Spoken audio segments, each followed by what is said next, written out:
Selamat pagi dan salam sejahtera untuk kita semua.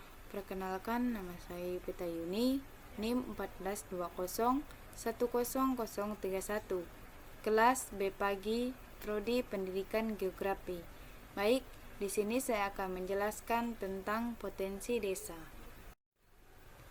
Peranan desa dalam pembangunan wilayah sangat penting karena banyak potensi yang dimilikinya. Pengembangan potensi desa perlu mempertimbangkan potensi desa. Potensi desa adalah sumber daya yang terdapat di suatu desa yang dapat dikembangkan dan diaktifkan untuk meningkatkan kesejahteraan masyarakat. Desa adalah suatu kesatuan hukum di mana bertempat tinggal suatu masyarakat pemerintahan tersendiri. Menurut Bintaro, desa merupakan perwujudan atau kesatuan geografi, sosial, ekonomi, politik, dan kultur yang terdapat di tempat itu atau suatu daerah dalam hubungan dan pengaruhnya secara timbal balik dengan daerah lainnya. Perdesaan merupakan suatu bagian wilayah yang tidak berdiri sendiri. Suatu wilayah yang bisa disebut perdesaan karena mempunyai karakteristik yang tidak sama dengan perkotaan.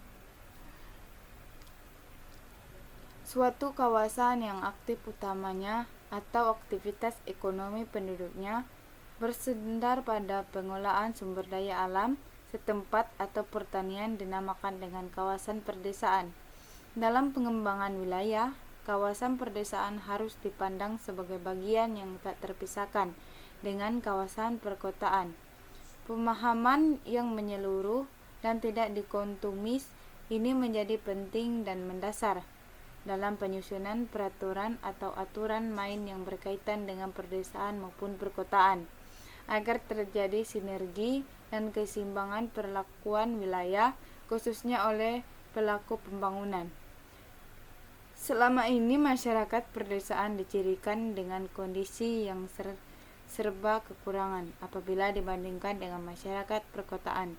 Dari segi ekonomi, jelas terbukti bahwa masyarakat kota lebih mempunyai taraf kehidupan jauh di atas masyarakat perdesaan.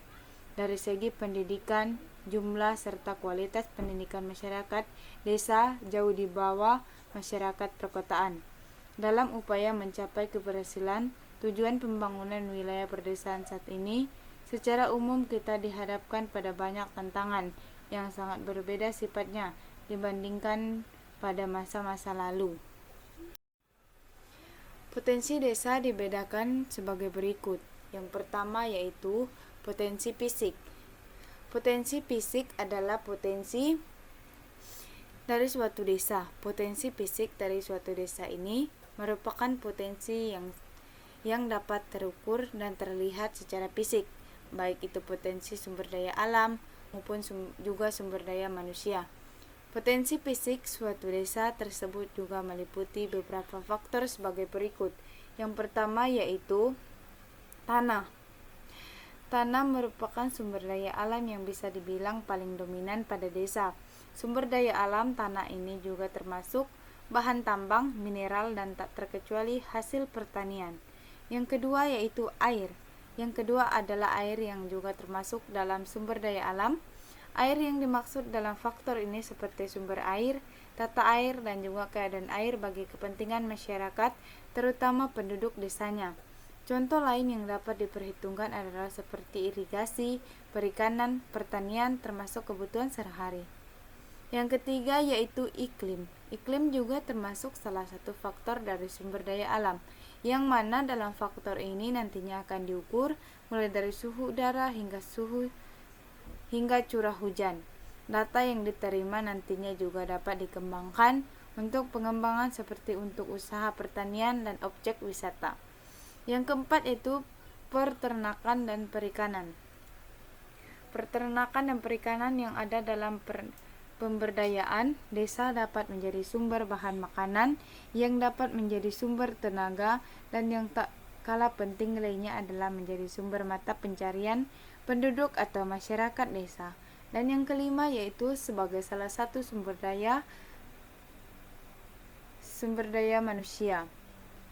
Manusia atau dalam hal ini adalah masyarakat desa akan menjadi sumber tenaga kerja yang mengolah dan memanfaatkan sumber daya alam desanya.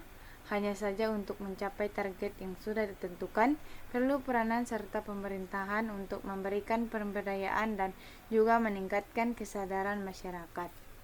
Dan yang kedua yaitu potensi non-fisik. Selain potensi fisik, ada juga potensi non-fisik yang perlu diperhatikan dalam upaya pemberdayaannya. Berikut contoh untuk potensi desa non-fisik. Yang pertama yaitu kondisi masyarakat. Untuk potensi non-fisik dari desa yang pertama adalah kondisi masyarakat. Apakah masyarakatnya plural ataupun tidak? Apakah memiliki sifat gotong royong yang kuat atau tidak? Kondisi masyarakat merupakan kekuatan produksi dan pembangunan desa. Yang kedua yaitu lembaga sosial.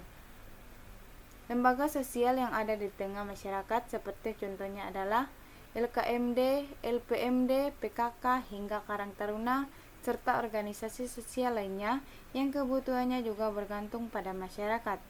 Yang ketiga yaitu kreativitas aparat desa. Selanjutnya potensi yang juga tak boleh dilewatkan adalah kreativitas aparat desa. Dengan faktor ini, maka pemberdayaan serta pembangunan desa dapat berjalan tertib, lancar, dan juga bahkan dapat inovasi. Dari situ kita dapat memahami apa yang perlu kita persiapkan untuk memahami keadaan potensi desa. Ada beberapa alasan mengapa potensi daerah di setiap daerah berbeda satu sama lain adalah karena faktor ini. Yang pertama yaitu keadaan lingkungan geografis, jumlah dari penduduk desa. Yang ketiga yaitu luas tanah yang bisa digunakan, jenis dan juga tingkatan kesuburan tanah. Selain keempat faktor di atas, masih ada faktor lain yang terbilang kompleks, yakni kualitas produksi dan laju perkembangan desa tersebut. Alhasil, fakta di lapangan mengenai hal ini terbilang berbeda antara satu desa dan desa lainnya.